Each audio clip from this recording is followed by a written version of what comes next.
Okay, welcome back to another episode of the Mindful Hunter podcast. I'm your host, as always, Jay Nickel. Episode 18 this week, and we got a really kind of special event. We're welcoming the first guest to the podcast. Super excited. This is my buddy Simon. On Instagram, he goes by Backcountry Bloodline. We're going to do a little bit of background on him, and then we're going to kind of get into our joint experiences on spring bear, primarily archery spring bear, and then just see where the conversation goes. And I just wanted to take a minute because I see everybody, the trend in podcasts seems to be to try and get these big guests on.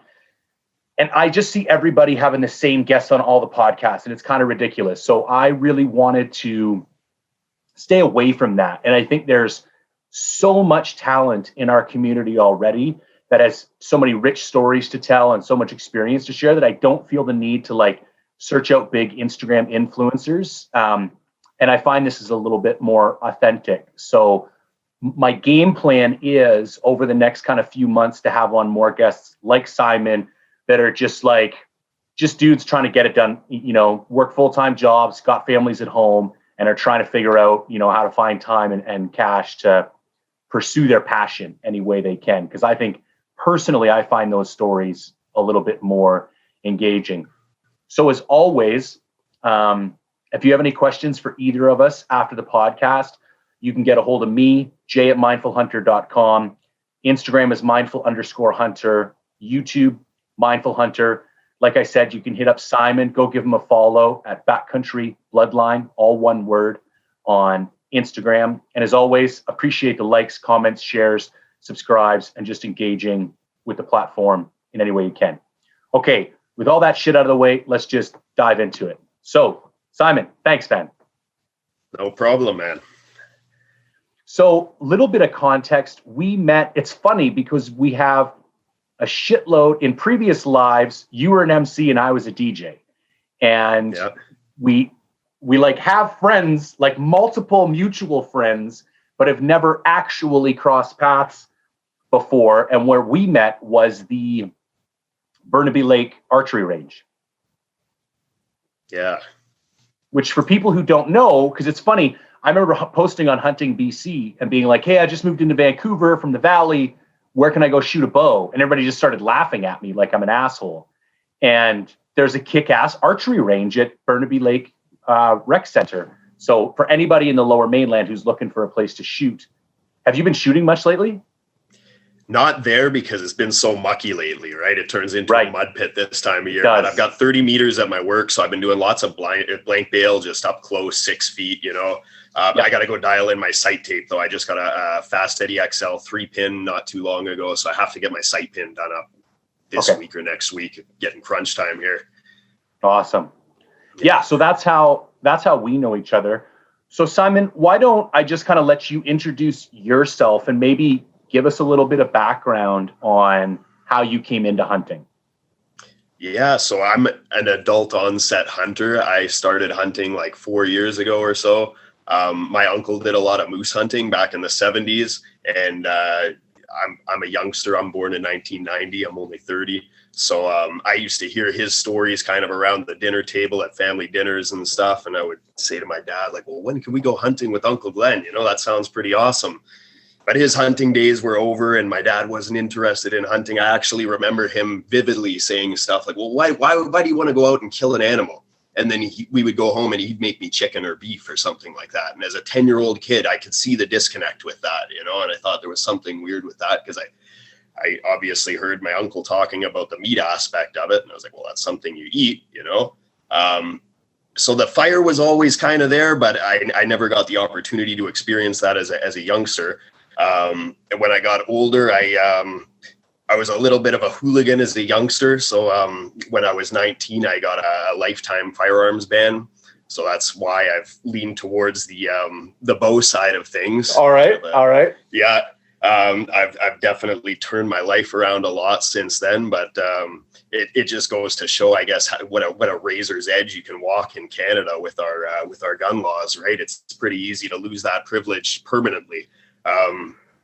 But anyways, yeah, I got into weightlifting as a young adult, and I was eating a lot of meat and protein, and spending a lot of money eating healthier forms of meat instead of going to the grocery store. And I didn't like the whole factory farm aspect of things. But just seeing how much money was adding up, going to the butcher shop. And I thought, man, these animals are walking around the province. We live in one of the best places in the world to hunt. I can't hunt with a rifle, but maybe I can hunt with a bow. I heard Cameron Haynes on the Joe Rogan podcast talking about bow hunting, and that kind of got the wheels turning. I was like, maybe that's a loophole. Maybe that's a way I can go out and get some good organic meat. So I bought a compound bow and started practicing. So give me a bit of a time reference here. When would have been if you're 30 now? So I started hunting, I guess about 4 years ago. So when I was about 26. Yeah. Okay. Yeah. Well, I guess I bought a bow about 4.5 years ago, maybe 5 years ago. I wanted to get very proficient with the bow before taking it out into the field. So I shot it for year and a half straight before I guess maybe about a year, and was able to go out and archery spring bear was actually my first hunt I ever participated in. And the hook was set. Yeah. So did you have, walk me through the process? Cause I think this is something I don't think people realize in British Columbia what a small archery community there is here. And people got buddies in the States who are always curious why there isn't a big community. And I say it's the same thing as muzzleloader, because we don't have any really any archery only seasons. There's just no incentive to be an archery hunter in British Columbia. Whereas if you go in the States, all the elk seasons are archery only.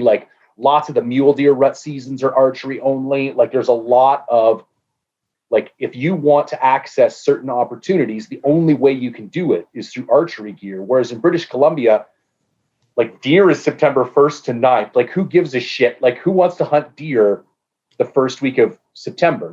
There's if you even get an archery season in your unit, right? Where I go in 333, There's no archery season. It opens up right on the 1st. Yeah.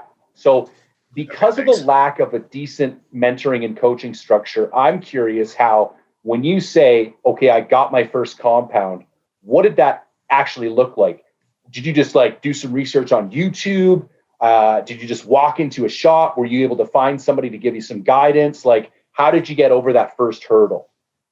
YouTube was definitely my number one resource. The first bow I ever bought was off Craigslist, used bow. Luckily the guy was, he had some knowledge. He set it to my draw length, he helped me get it set up in that regards. But I mean, as far as form and everything, just looking at YouTube videos and shooting at the range and having other people look at me and say, oh man, you're dropping your bow arm or whatever. And just, any little thing, some people are shy to whatever, critique your form or whatever. But I've always been, whether it's at the gym or at the archery range, it's if you notice me doing something, it's hard to know what you're doing wrong, right? Unless you've got a mirror in front of you, which I've never brought a mirror to the range. I do that at work. Actually, I'll shoot in front of the mirror sometimes. That's been a good resource. But I mean, man, it's tough because you go to a shop around here. They're kind of they don't want to put a whole lot of time into you unless they, I think they get so many guys that come in and they want to shoot a bow. They think the idea of bow hunting is really cool. And then a week later, these guys are, they're done with it. They're on to the next thing. Right. So they probably, they assume you're one of those guys. But I mean, if you're going to be sending someone out to shoot at live animals with a bow, I think you have a responsibility to set them up, with at least the knowledge to be able to, tune their broadheads to their field tips, etc. But I remember going to local shops and, saying, I'm having this issue with tuning, my broadheads are hitting to the left of my field points. What do I do here? I'm moving my rest. It's not helping. They didn't say a word about yoke tuning or anything. They just said, try this stiffer arrow, see if it works. It's man, it sucks when you got to go down the archery talk rabbit hole. 100%. And I think one of the big problems in British Columbia, especially in Vancouver, is our shops are heavily target archery focused. I remember the first bow I bought, he told me there's no need to paper tune a bow. And it's okay, well, maybe if all you ever shoot is field points, there's no need to paper tune a bow. But if you expect to put a broadhead on your arrow and have it land anywhere close to your field point, You absolutely. Now, there's other ways to get around it. You can French tune or walk back tune, like, but you have to do some type of like tuning mechanism in order to tune the arrow to that bow. But target guys don't have to worry about that to a large degree. And that was one of my big frustrations. And you know a bit of my story. Like, I wasn't truly satisfied until I finally just went and bought my own press, because I just kept walking back in and be like, and I got to the point where I just had 2 settings on my sight. Like, this is my field point settings, and these are my broadhead settings. Because at least they would reliably hit 3 to 4 inches to the right. You know what I mean? But it was like, I physically couldn't even use the same sight settings.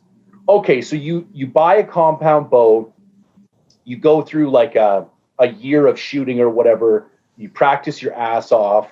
Now, let's kind of walk through this first hunt. Like, what goes on? You decide to go spring bear hunting. Where's that decision come from? There was that's an interesting thing in itself, because when I got into bow hunting originally, I posted on the Hunting BC forum and I said, this is what I'm planning to do. I figure the obvious decision here is to go after a deer, right, for your first animal. Everyone said, man, good luck hunting, because where I was talking about hunting, it's black-tailed deer, and they were saying, good luck hunting blacktails with a bow. Go shoot a bear with your bow and come back and talk to us. And I thought, a bear with my bow? That's a little bit crazy, but I mean, all right, let's give this a try, right? And so I went out to places where I knew there were bears and stomped around the woods, looking around with my bow for, probably 2 weeks in total, day and 2 day trips. I think actually my first hunting trip was 4 days solo. I just didn't have anybody to go with, right? So I was like, well, I mean, I'm not going to go out for one day. Like, let's go out for 4 or 5 days or whatever and see what we can do here. And I just went and camped and walked around the woods for 4 days. I saw a couple does or something like that. I think I did see a little small bear, but I would have shot him for sure. But the opportunity. Now, do you have a background in the woods? Like, did you do a bunch of camping growing up as a kid, or? I actually did quite a bit of backpacking when I was a teenager. So I wasn't like completely new to it. I knew how to strap a backpack on and put equipment in there for a couple of days and basically survive. I knew how to do that at least. So, I mean, I didn't do a lot of like, I grew up on Vancouver Island, so there is wildlife over there for sure. But I mean, I wasn't taking wildlife photography or pursuing them in any way, right? I just see them on the trails sometimes. So that was the thing that kind of impressed me when we started to get to know each other, because, and most people who listen to the podcast know my background is in forestry. I was an engineer for 15 years in BC. So I lived, and that was all before most of my hunting. So I kind of felt like I had a head start when it comes to like, I know logging roads and I know how to find bush and I know what crown land is. And there's all this, like I had a head start on all this information. And when we first started talking, and I won't say where you were going, but it was like, you're going out here and you're walking around, you're able to find a bear and put a bear down. And like, that really impressed me, because I think it's just that. And what impressed me is that not a lot of people without like pretty hands-on mentorship get over that first hurdle, which I think that's the hardest part, is like the 0 to 1 of it all. Once you get over that hurdle and you start being comfortable in the woods and you start realizing like, and we're lucky in BC, we have a lot of public land, and you start realizing where that public land is and how to get to it and like what types of public land holds animals. I think there's less of a challenge than that.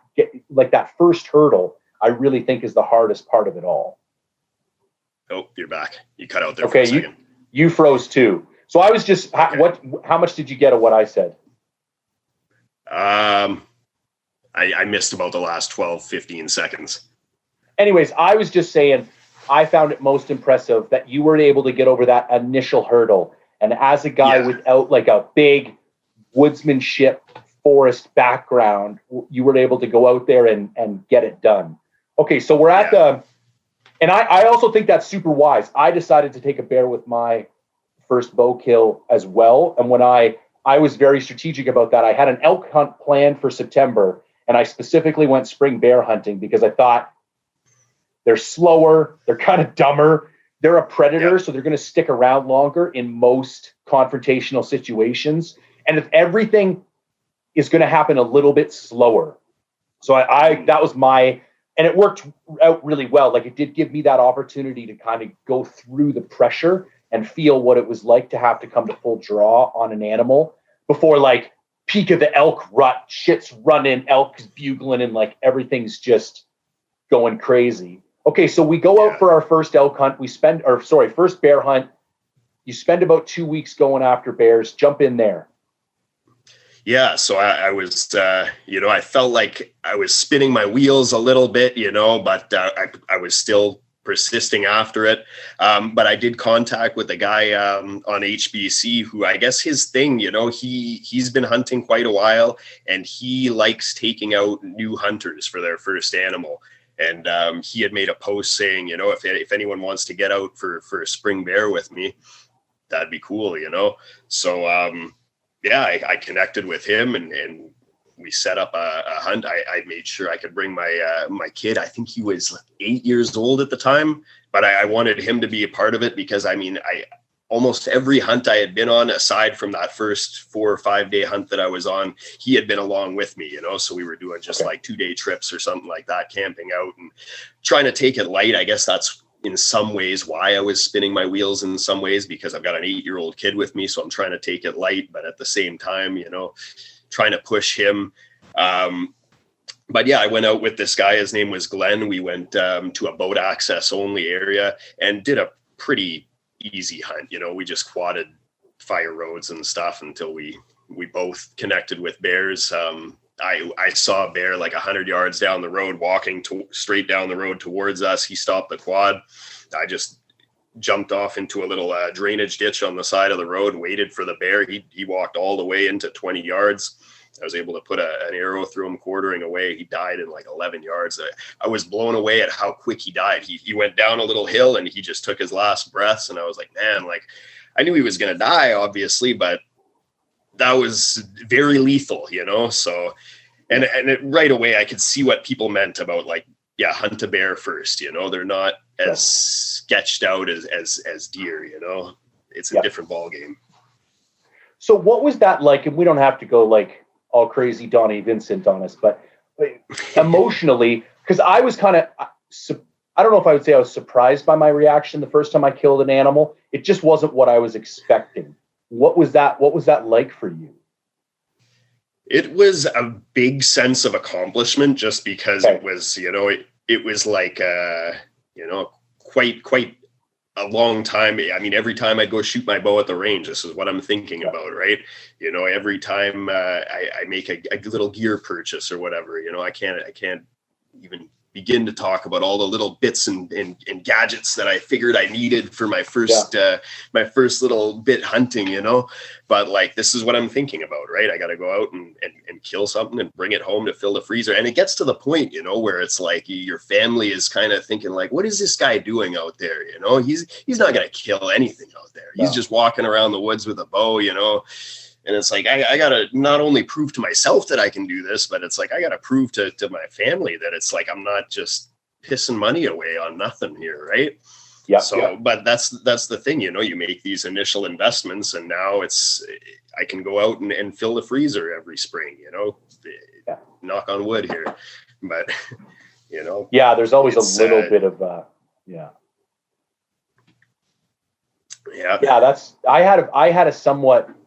I definitely had a similar experience as well. The first thing I actually killed was a doe on Haida Gwaii with my rifle. Yeah.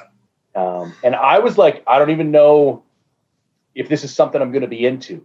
You know what I mean? Like, I was open to the possibility that I might shoot this animal, and whatever I did feel, be like, I don't ever want to do this again. It wasn't like that. And people always ask me like what it is like. And I always say it's a combination of, like, I think a sense of accomplishment, like you said, is a really kind of nuanced way to explain it. And then I always use the word somber, because it's like, even when I've had like super intense kills that I've killed myself trying to execute, there's moments of excitement, but they come kind of later on. And there's always this like kind of like there's a moment of gravity and like something is dead now because it's something I did. And it like kind of takes a second to like sit with that. And then the kind of wave of excitement and like, yeah, that was cool kind of starts to wash over me. But there's always a second or two first where it's like, even sometimes then like I'll start shaking a little bit or something. Like it's a bit weird, the physical reaction you have. I think the bow is different too. And I don't want to downgrade rifle hunting. I like to rifle hunt. I think it's a great discipline. I have always felt more connected to a bow kill though. Like I just feel there's something different about being in that, for most people, sub 40 yards.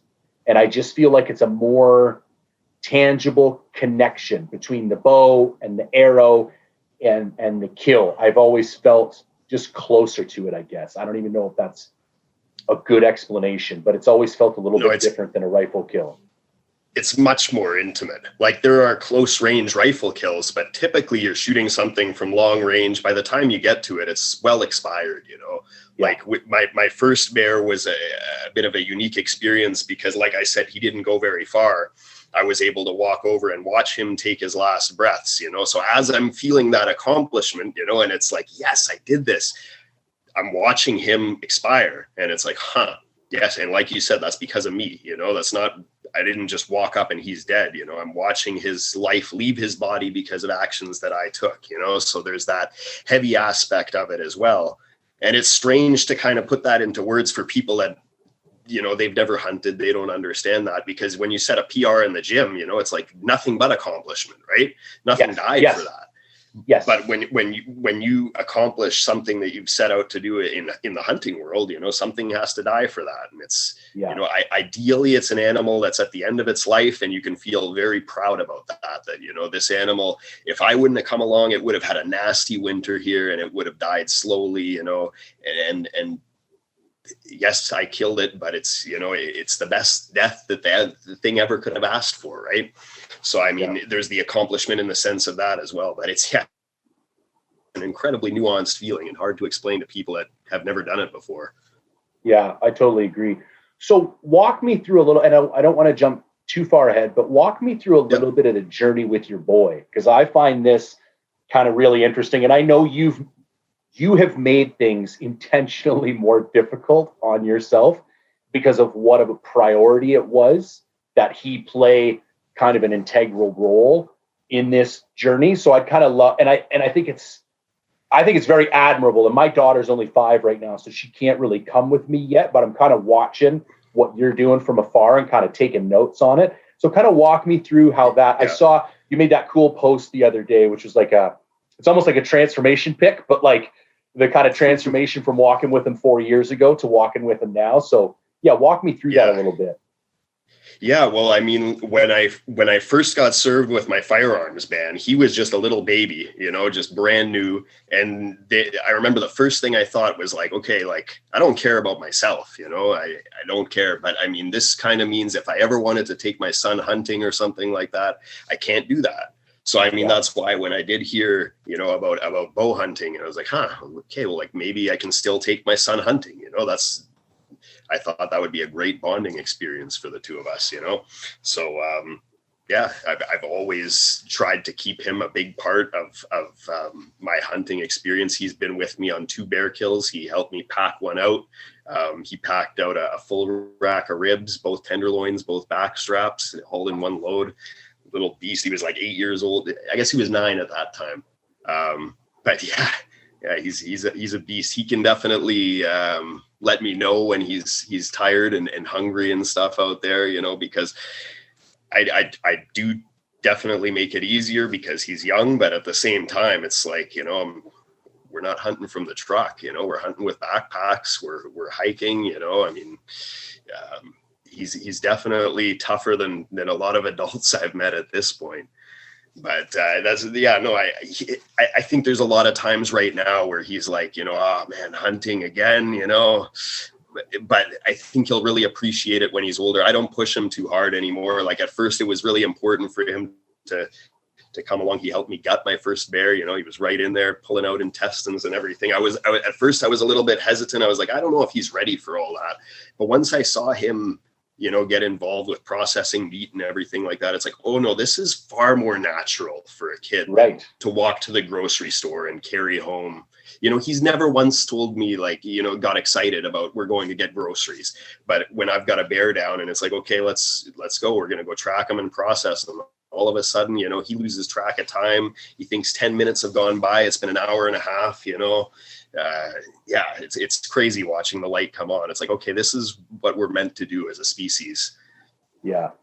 So what kind of tips or lessons learned would you pass on to other people who have youngins that they want to get into the discipline? Don't burn them out. Okay. Like keep in mind, like there's definitely times where I've got caught up in the chase, and it's like, okay, no, we're hunting here. Like, yes, I've got a kid with me, but I mean, we're hunting. And it's like, no, you always have to keep in mind, like this kid's with you. And if they're not having a good time, they're not going to enjoy hunting, So there's definitely been times where at the end of the day, he definitely wished he didn't come with me. But I mean, there's other times where it's like, oh no, like he had a blast, and he came and he got all these stories for his friends and stuff. So, I mean, he sees that the hard work is worth it, and I mean, it's definitely teaching him about work ethic and, I mean, that's one thing I appreciate about all the backpacking I did as a kid. It taught me to just put my head down and just grind it out. You're going to feel accomplished after. Type 2 fun, right? Like if you just endure it right now, afterwards, you got this great experience, That's what counts at the end of the road when you're laying in your deathbed, it's the experiences you had is all you really have left. 100%. Okay. So let's jump back into bear hunting now. Was your second bear that bit of a shit show bear? No, that was my third bear, the one with the Shika Western. Yeah. Which, if you're comfortable, I would like to talk about that. But let's go in order. How'd your second one go down? Yeah. My second bear, me and my son had gone out May long weekend, morel hunting and looking for bears, and we saw a lot of sign. So like from what I was seeing, I was like, okay, so in this spot, I think the first couple weeks of May is the best. First week, and the second week are going to be the hot spots.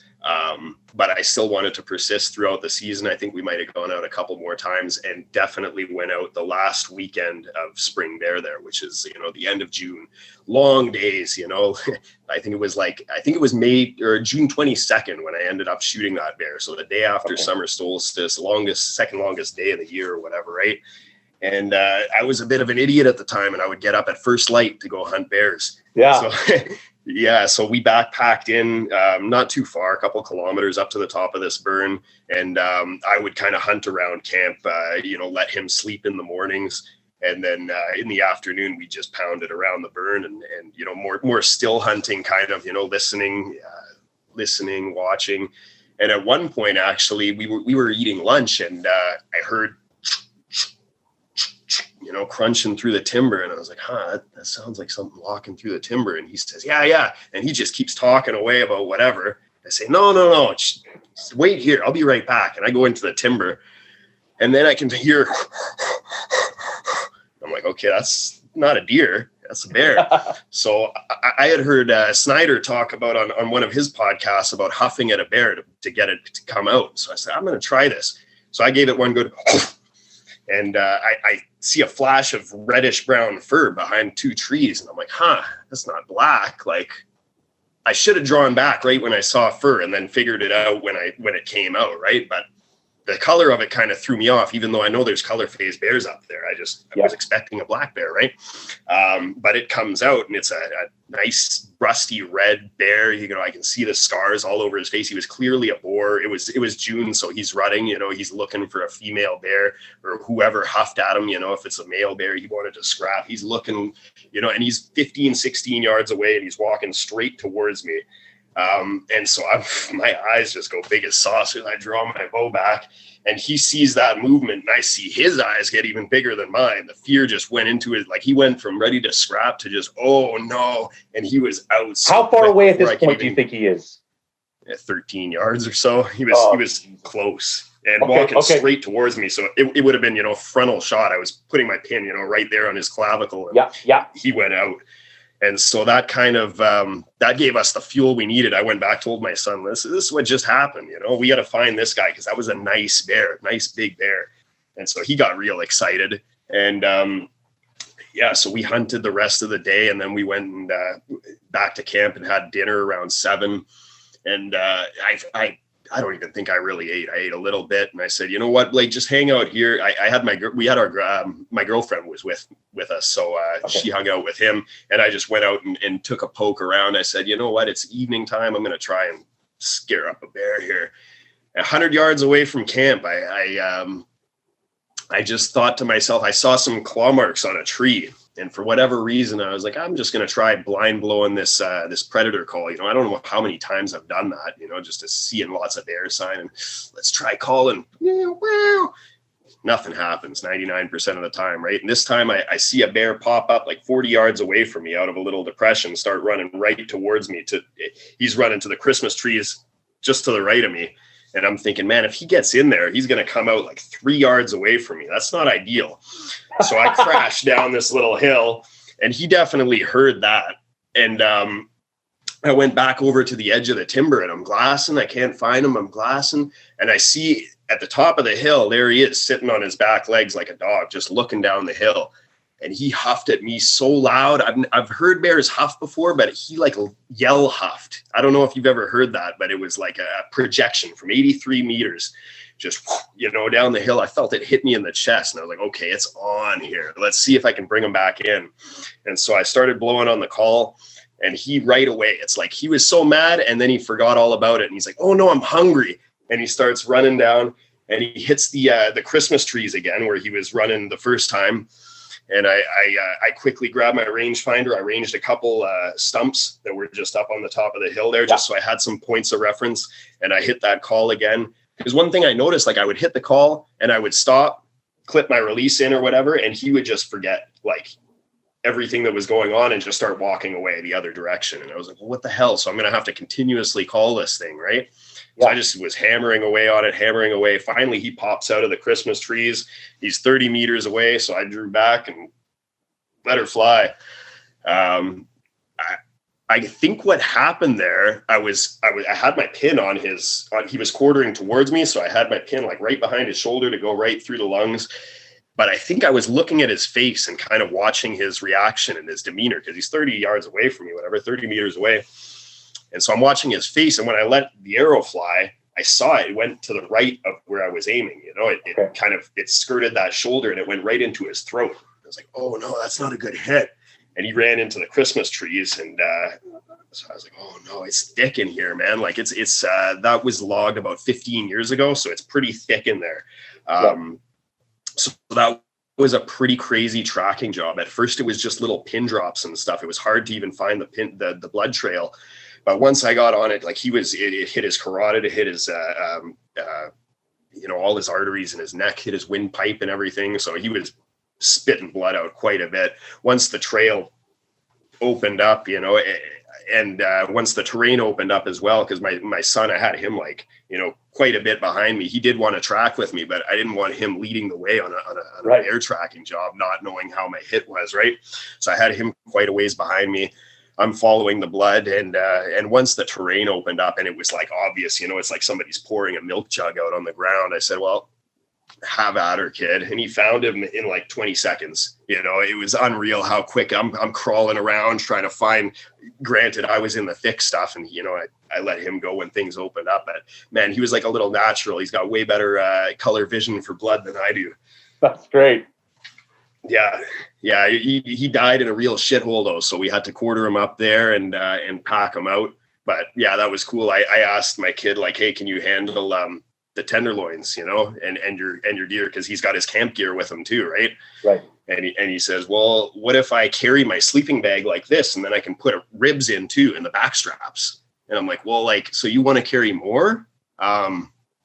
All right, otherwise I'm carrying this sucker out. And he was a big bear, man. That was a Pope and Young bear. So he was 18 and 14/16. So he was a decent sized bear, and pretty, he had big shoulders on him and everything. My last bear was a nice, easy haul out, but that guy didn't make it easy. Yeah. That's awesome. That's awesome, Yeah. man. What a good story. And I think we'll get into some tips later, but you kind of touched on something there that I think it'd be good to talk about a little bit. You talked about getting up early in the morning. And I'm assuming you're going to tell me that since then you've kind of picked up that that's not the ideal time to hunt bears. I mean, you can definitely kill bears in the morning. It's not like you're not going to kill bears in the morning, but in my experience, they are definitely more active in the evening in the spring. Yeah, I've just definitely noticed. Like, I mean, and if you do see bears in the morning, they tend to be smaller bears or sows, in my experience, at least. Like when I'm seeing good boars, it's evening time. Yeah, I would concur. My good buddy Lander, who runs Primitive Outfitting, doesn't even let his guys go out before 3:30 or 4. Yeah. Because he's like, you're just going to wreck it. You're going to blow scent all over the place, and wherever they were going to be this afternoon, now they're not going to be there. So, and he's also you just burn yourself out. The days are so long, right? Like, I mean, that day in particular, I shot that bear at about 7, just after 7 or whatever. We found him at about 9:30. So, I mean, I had been at it since like 5 that morning. That's a long day, man. Yeah, man. So, yeah, I definitely think there's something to be said there. You're definitely more efficient bear hunting in the evenings. Okay, let's walk through this Western bear if you're comfortable, because I think there's some good lessons to be learned there for people. For sure. Yeah, so that one, that was this last spring. That was like when COVID was the big news. Everyone on the hunting forums, all the rural guys were saying, don't you dare come hunt bears in our community, And I mean, I was thinking, come on, like if you're really scared of someone driving through, I'm not going to your community to hunt, I'm going into the mountains. I'll go solo. I don't care. I'll go, I'm backpacking. I'm not getting gas. I'll go with a full tank of gas, whatever. I fully stocked up. I went in solo. My plans were to go for, I think, 3 or 4 days and look for some morels in the morning and hunt bears in the evening, basically. So I loaded up my backpack for 4 days and start hiking in. And so where I go, the first half hour of the hike, it's just, alders and stuff like that. It's pretty dark and damp. There's nothing there. But once you get about half an hour into the hike, everything opens up and it's nice ponderosas and Douglas firs. It's all been burned. It was struck by lightning about, it was logged like 15, 16 years ago. And then it was struck by lightning not long after that. So it was burned, and it's still got obviously good nutrients in the soil. The muleys like it there. The bears like it. The grouse love it. So about 30 minutes up is where I'm expecting to start seeing bears. I'm just moving before that. And so I got to the beginning of the burn 30 minutes in, and I hiked about another 10 minutes, and I saw a pair of those black shop gloves in the middle of the road. And I looked and I was like, somebody shot something here. I'll grab those on the way out. And just kind of taking a mental note. I do dumb stuff, grab all the garbage, and it's not dumb, I guess, but grab whatever garbage I see on the way out and stuff. It's an old fire road, so sometimes you'll find trash on there or whatever. But so I was just looking at those gloves, and all of a sudden I hear, I was like, what's that? And I look over, there's a Douglas fir in it, and there's a bear in it. And I guess that was it climbing up the tree.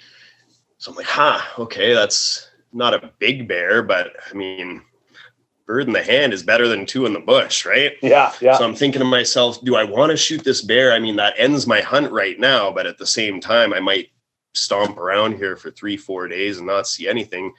Plus, we get 2 bear tags in BC. It's true. And I'm a big proponent of earning my deer in the fall. I don't care what other people do, but I mean, I personally do my best to kill a bear in the spring. And then I feel like I've earned my deer hunting in the fall, I don't care if it's a huge bear, small bears eat deer too. Bears are predators. They're edible predators. So, I mean, if I can do a little bit of predator management in my area, as well as fill the freezer with some burgers, I'm not opposed to shooting a small bear with my first tag. I think that's a great point to make. Yeah. I mean, I hear so many guys talking about, holding out for a 7-footer with their first tag and stuff. And it's like, you do realize we get 2 tags here. It's nice to shoot a 7-foot bear, but you get 2 tags. You can shoot one and save some deer with your first tag and then hold out for a big one with your second. That's just me though. So anyways, I'm looking at this bear and I'm thinking, I mean, most likely it's obviously a young boar or a sow. So I don't want to be quick and shoot it and then have some little fur balls run out. Right. So I said to myself, I'll watch it for a little while, and it's not going anywhere. It's right up in this tree. It's 20 yards away from me. You know, I can scare it back up if I want. So I watched it for a while, you know, ranged it a couple times. I'm watching it, you know, in 6x magnification, popping its jaws at me and drooling, and buckets of drool pouring out of its mouth, which at the time I did think was a little bit weird. Like I'd never seen a bear just drooling that much, you know, like almost like a faucet, right? And I didn't think too much of it though. I was just like, it's pissed off, whatever.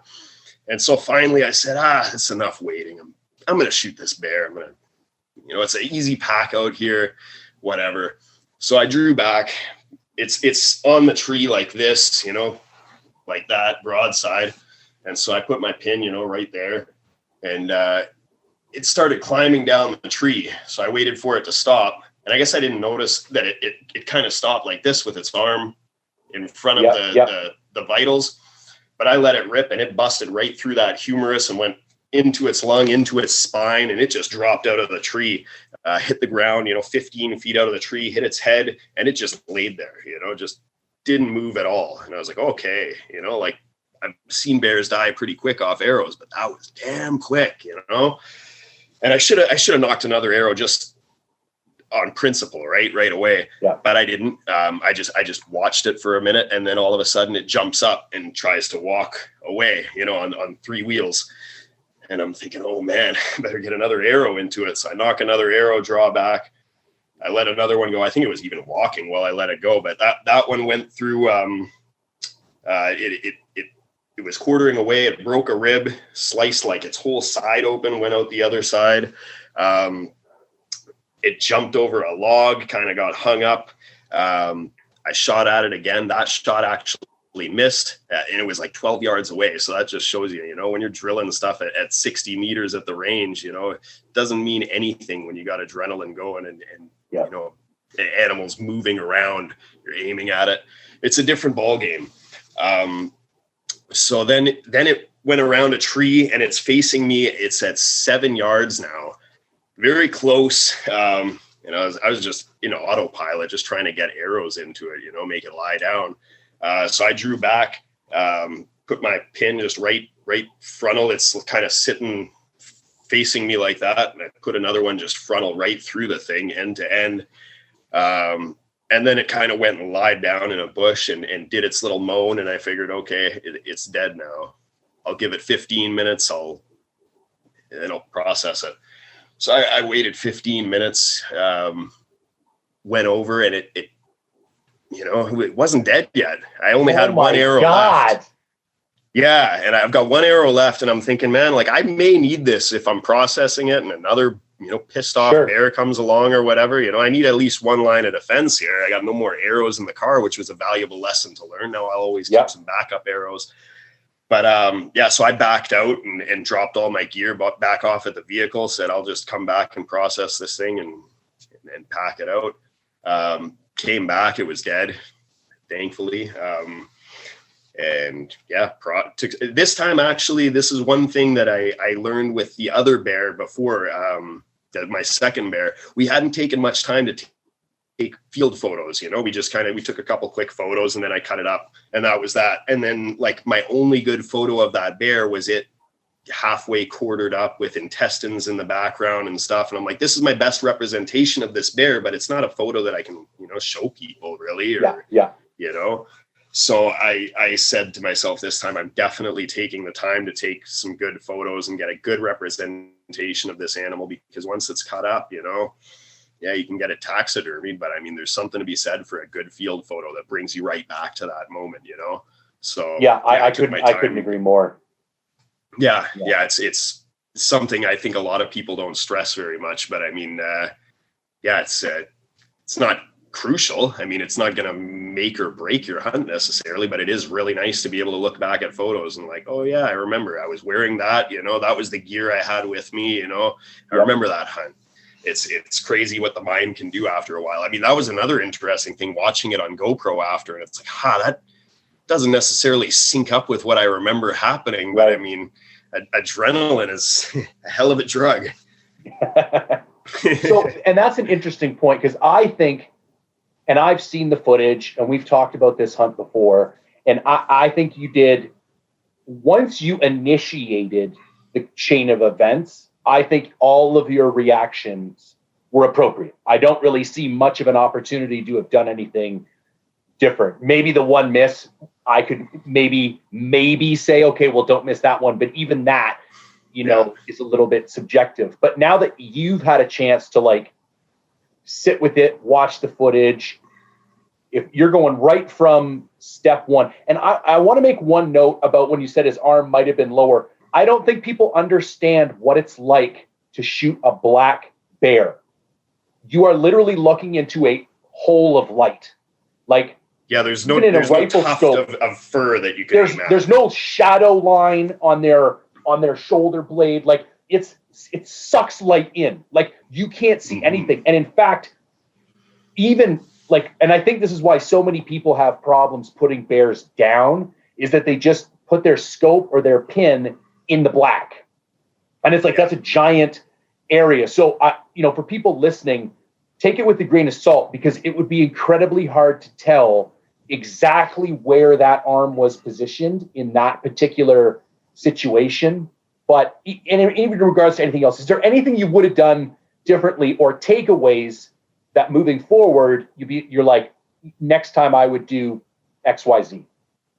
Yeah, that was a valuable lesson to, as soon as you let an arrow go, knock another one, no matter what, Right. It's like shooting a rifle, right? You're always going to rack another round right away. So it's obvious with a bow, you should be knocking another arrow immediately instead of just standing there and looking and, okay, you got to get ready for action and be prepared to continue, always have backup arrows. I mean, sometimes I'll see these guys going into backpack hunts with a tube of a dozen extra arrows. And it's like, how unconfident in your shot are you? But that's not the case. It's like, you need to be ready if you're going in there. If you're hunting from the truck, it's a different story. Right. But I mean, it's not like I was going way in there, but at the same time, it's nice to have a few extra arrows with you. I was lucky I had at least a 5-arrow quiver, because the year before I was hunting with a 4-arrow quiver, so I would have been empty there. Yeah. But I think that's a very valuable point. And even to the point, don't ask yourself the question, how many arrows do I need to put an animal down? But like, after I think that was a really wise insight, that after you put the animal down, there was still the potential to need more arrows. And so I think that's really wise as well, because I don't think a lot of people are thinking that far ahead. Like, why would I ever need a half a dozen arrows to kill something? But it's like, as a bow hunter, that's also our primary, unless you got some bear spray with you, that's our primary method of defense. So I think it's also important to think like about the whole hunt and not even just necessarily the kill per se. Exactly. Yeah. Okay. So let's take it back here. What are some, and I want to preface here, like, neither me or Simon are expert hunters.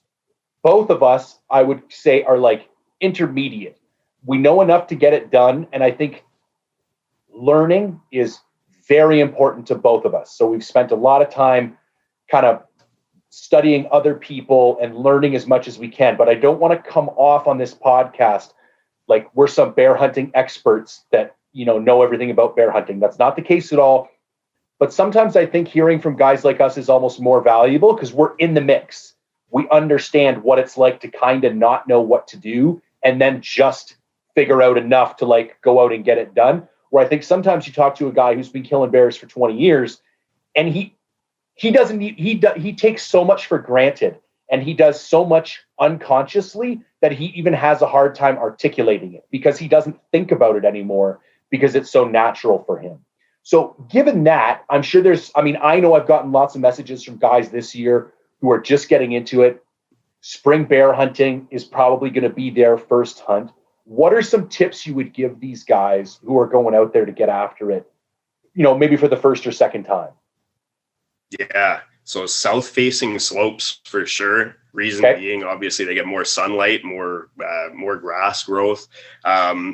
If you can find, especially burned areas, I mean, they've just got that much more nutrients in the soil. Everything that grows out of them, whether it's mushrooms or grass, these animals, they know where to get nutrients from, where the most nutrient dense places is. And yes, bears will just eat whatever grass, but the king of the mountain is going to be eating the best grass. The bears that you find in those other areas where the grass is kind of dried out or whatever, those are going to be subordinate bears that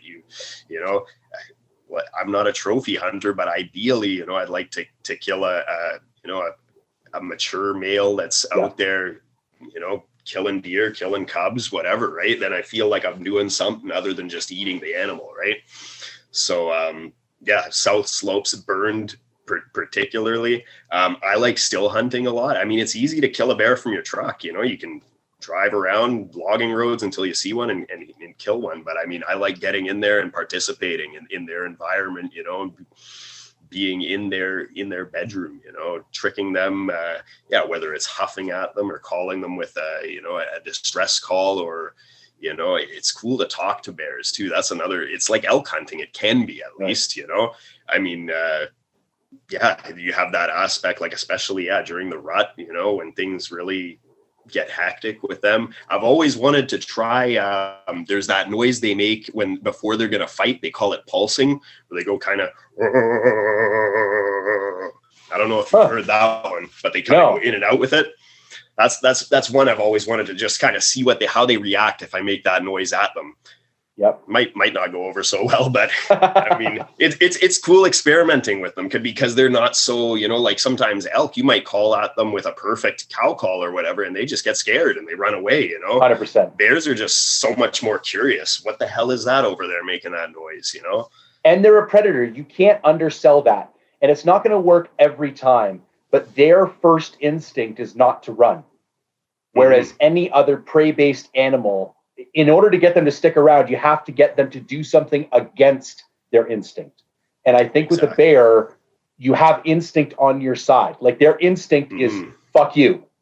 It's not, oh my God, and running away. The one note I'll make about the calling is just recognize if you're in a grizzly rich area, because if you are, I would not recommend the use of a predator call, but there's lots of places to hunt bears that's not rich in grizzly bears. And then even if there's a chance, just recognize that the bear that comes out might not be the bear you want to come out, and make sure you're in a situation, because they will come around you and get your win. So make sure you're in a situation where you have good 360 visibility if you're going to employ those tactics.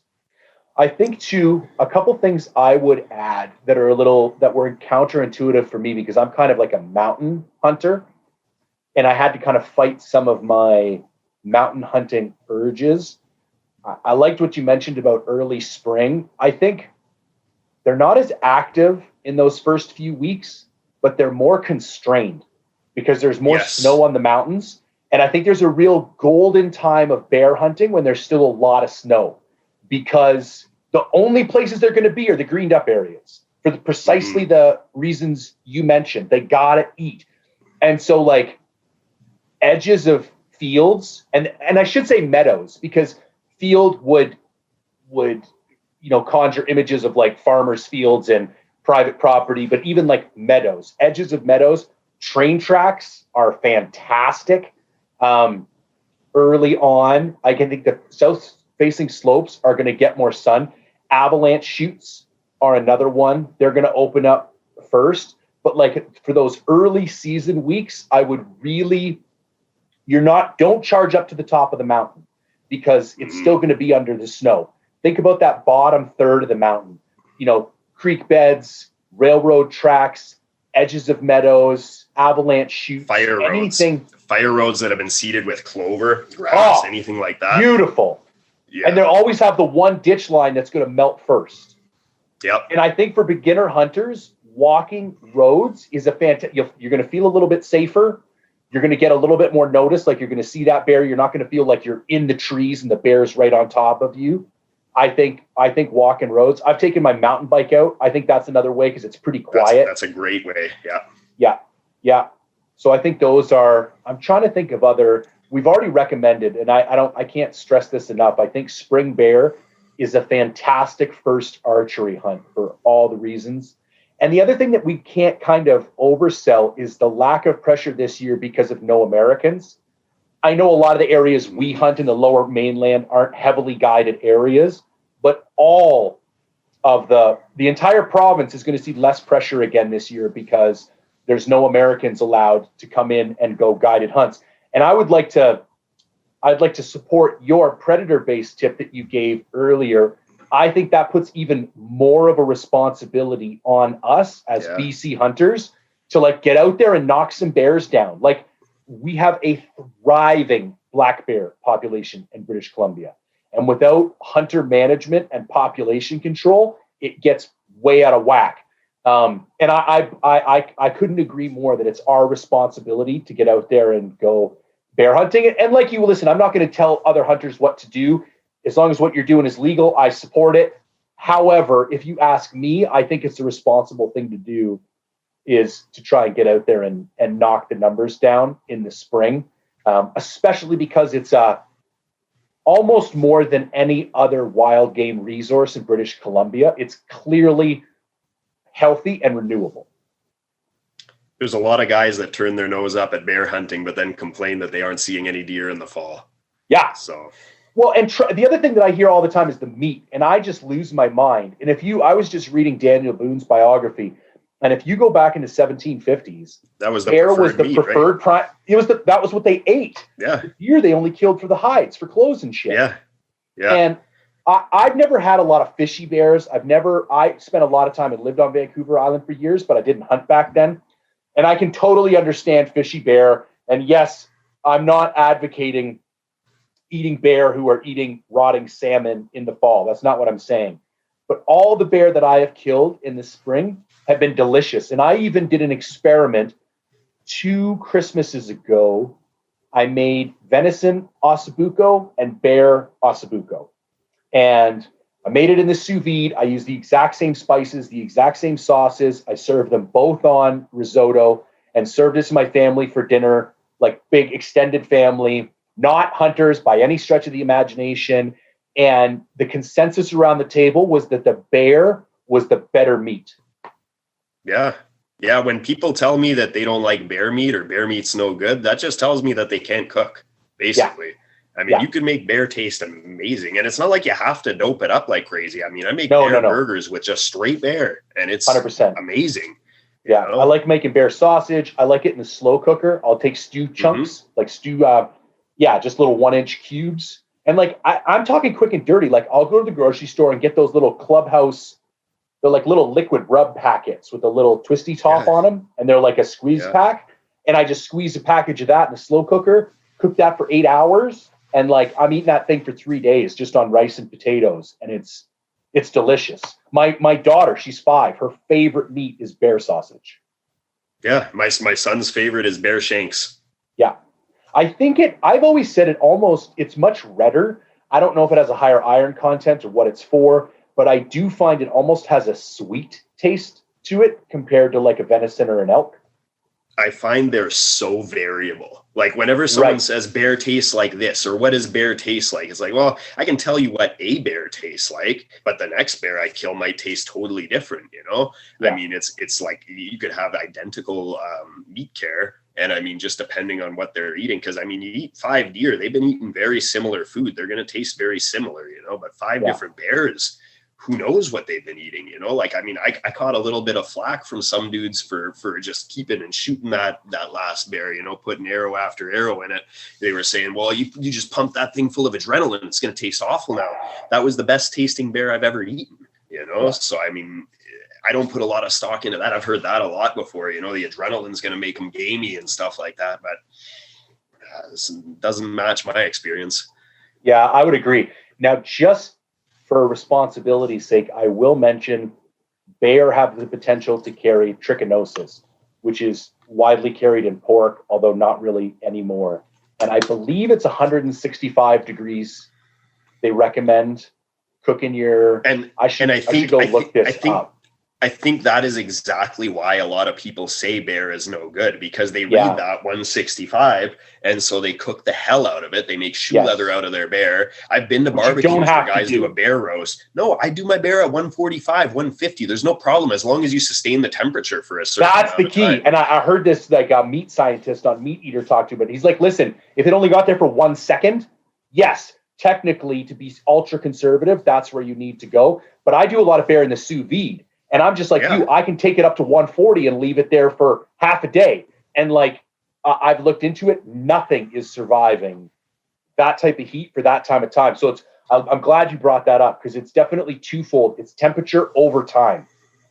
Yes. They just make it idiot proof. Perfect. Yes. Yeah. I mean, 165 is instant. So, I mean, there's no guesswork. But if you have a thermometer and you can get right to the core of that meat, and okay, it's 140 and it's been there for 15 minutes, 20 minutes, whatever, don't take my advice, but make sure you double check the times. But I mean, you don't have to cook bear to 165 to kill everything in it. No. It's just going to be dried out and you're not going to enjoy it. I mean, if it's sausage or something like that, it's not a big deal. But I mean, if you're cooking steaks or something like that, tenderloin, you want to have some juice still in there, and you can, bear is delicious when it's done right. But so many people just dry it right out. Yeah, I would agree. Okay, so let's kind of start to wrap things up here. What's on the books for you this year as far as hunts go? Definitely getting out for spring bear. Probably a lot. I'm almost overbooked for spring bear. I'm going to get out definitely for some morel hunting and bring the bow just in case in mid to late April. I'm not expecting to see many bears until early May. Me and a buddy are going to backpack into this mountain range, an undisclosed location, for about 4 days, I think, in early May. Probably just be a camping trip, but I mean, there's plenty of bears in there. So, I mean, good opportunity for both of us to pull out a bear. We're both just bringing our bows. So, we'll see how that goes. Couple other spring bear hunts, probably do another mule deer hunt. I don't know if you caught the film I did with that older guy, Brad, in this fall. So he wants to get out for one last high country hunt. So we're going to give that a solid go, see if we can get him a nice big muley. That'll be a rifle hunt, but I'm always happy to tag along and film and pack out some meat. So let's talk about that a little bit before we get off track. Actually, walk me through, because you're one of the only, not the only, but you're one of the other guys I know that tries to film on a pretty regular basis.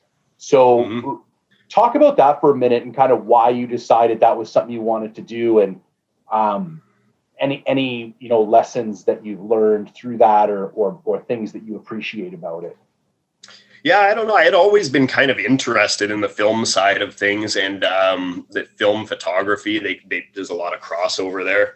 I had broke my foot pretty bad about 7 years ago, and I had like 3 months of recovery time there where I was just, sitting on the couch basically.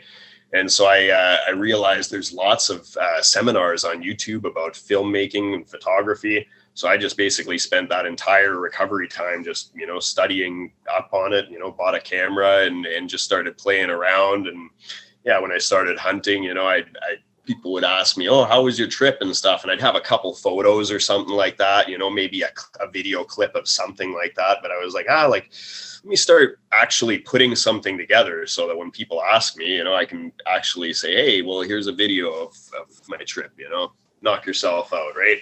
Yeah. And also, I got into hunting at an interesting time. I believe it was the year I started that the grizzly hunt was banned. And so I saw that kind of, taken away from us with basically using, emotional tactics and pulling on people's heartstrings to get them to vote a certain way. Right. And so I thought, I'm not going to manipulate people's minds here, but I'm going to use the same tactics to show that hunting can be a beneficial thing. And we're not just out killing stuff, So I did kind of tap into the family side, and I showed, I bring my kid out with me, and, I'm teaching him, not just how to hunt, but how to procure food and make sure that his family is taken care of. If the supermarket system and stuff, yeah, it's handy, but it's fragile, man. I don't think people realize how fragile all this stuff is. Look at what happened when COVID went down. I think that woke up a lot of people. Man. All of a sudden, you can't even buy toilet paper, let alone meat. And it was like, I'm sitting here with 150 pounds in the freezer. Yeah. Like, I'm good. I don't know about the rest of you idiots, but I think that was a big wake up call for a lot of people and I love the word you used there, how fragile that system. It appears to be strong and robust and redundant. It's not. Mm-hmm. Yeah. Yeah, no, that was hilarious too. What people were buying too at the beginning of that. It's like, there I was thinking like, okay, so what do I need to survive, a month or whatever if I have to at home? I don't need anything. I've got everything here. The power goes out, I'm fine. I've got food, I've got water. I can purify water and go out and get more. I'm good to go. But then people are buying ice cream and toilet paper, and it's like, well, that's going to get you a long way if we're really screwed here. And I mean, I was kind of looking at the situation and like, I mean, this is small potatoes, but like something real happens. Like, what are these people going to do? I mean, it's nice to know that my son, even though he's young, he's light years ahead of all these people. Right. Yeah. So. No, I think that's a great point. Yeah. Yeah. Yeah. I can really relate on the filmmaking too, because especially when you start getting into the solo stuff and the mountain stuff, the words just don't do it justice. Like, people ask me when I get back from one of these big trips, and I'm like, man, there's no point even really talking about this, because words are just such a useless mechanism for me to try to describe what it was like. But then, and especially now that I'm getting a bit more articulate with my filmmaking, I just think it does such a better job at conveying like the sentiment and the experience. I think it's it's not perfect, but I think it's the best medium for conveying what the experience is like to people who didn't have the opportunity to actually be there. For sure. Yeah. The human memory sucks too. Like, I can't count how many times someone says, "Oh, how was your hunt?" And I'll tell them maybe 3 little highlights or something like that. And then later I'm thinking like, wait, I forgot to tell them like, this was the best part, man. And then this happened too. And I fell on my face and busted my camera, whatever, it's like the stuff that actually is. And I can see in your videos too, when you're solo and you're talking to the camera, like, I'm sure you can relate. It's like, otherwise you're just sitting there with your thoughts, like it's a distraction. Like, when you're out there for 4 or 5 days solo, like, you start thinking about the most bizarre stuff, arguments that you had 6-7 years ago with somebody. And it's like, this was not a big deal at all, but obviously it's still in my head. So, there's something there. And it's like, that's why I like going out and exposing myself to that aloneness, so you can actually process all those thoughts. But it can get overwhelming, and it's nice to have, a camera to talk to, even if it's just, everyone has whoever they're visualizing. A lot of the time I'm just picturing, I'm telling my kid how my day was or whatever, right? But it goes a long way at the end of the day when you're trying to talk yourself off the mountain, and it's like, no, I can just go over my day and then go over what I'm going to do tomorrow and then go to sleep, and then that's it. And tomorrow's a new day, right? It keeps you out there longer. I think the other thing that I just realized too is I used to be a lot more depressed when I came home from a failed hunt. But now when I'm coming home and I have a film to edit and post, even of a failed hunt, I feel like I still did something productive. Like, okay, I wasn't able to kill an animal, but I made this really cool thing that, based on people's feedback, other people really like. And I know it's a bit of a distraction from the fact that I still failed at the mission I had in front of me. But I found that emotionally, it's just much easier for me to like come down from a hunt now that I've got a film to come back and edit as well. For sure. Yeah. Yeah. Awesome, man. So listen, I really appreciate your approach to hunting. So how can people kind of find you, follow you? Where's your kind of content? And let's kind of wrap things up. So I think I'm pretty much everything. I'm just Backcountry Bloodline, YouTube, Backcountry Bloodline, Instagram, Backcountry Bloodline. I'm not heavy on the social media. I kind of, during the off season, I almost disappear because I'm not one of those guys that'll post 50 angles of my kill or whatever, in the off season. But during hunting season, I'm filming, I'm taking photos out there and stuff. So when it's hunting season, I'm alive and popping on there. But this time of year, things get slow. I'm just tuning my bow and doing blank bail and all the boring stuff that comes with hunting. Yeah. The important stuff though. Yeah, exactly. Yeah. I mean, that's the thing, that the kill shot is but a second of the season, you know, it's such a small part. And it's funny when people kind of boil it down to like, oh, that's why you hunt, just to kill something. It's like, well, that's like the smallest part of it. It's minutia of the whole thing, you know? Yeah. But yeah. Well, that's awesome, man. Thank you very much for your time. For everybody listening, thank you for tuning in. As always, likes, comments, shares, subscribes, greatly appreciated. And we'll see you next week.